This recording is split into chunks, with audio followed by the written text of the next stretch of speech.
नमस्ते सबैजनामा। आज हामी सर्लाही जिल्लाको चन्द्रनगर गापा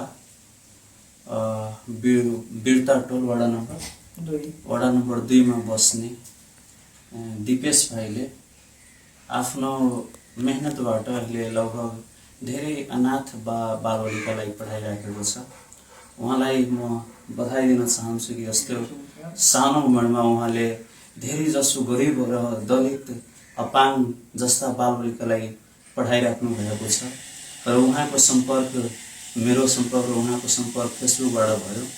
अनि उहाँले भन्नुभयो कि सर कमसेकम 5-6 वटा अनाथ बालबालिका छ मेरो ट्युसनमा, उहाँको आमा बुवा पनि छैन, तपाईँ सहयोग गरिदिनुहोस्। अनि भाइलाई मैले बोलाएका आउनुहोस्, म सहयोग गर्छु।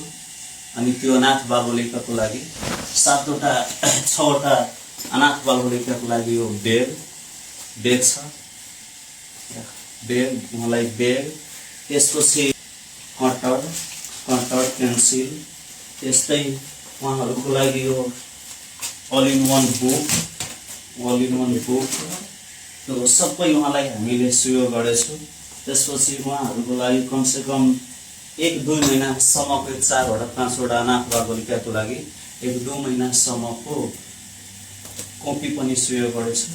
र उहाँलाई फेरि हामी सहयोग गर्नेछौँ भन्ने आशा पनि दिएको छु कि फेरि हामी तपाईँको ट्युसन भिजिट गरेर हामी फेरि सहयोग गर्छौँ भन्ने आशा पनि दिएछु। हस्त, नमस्कार।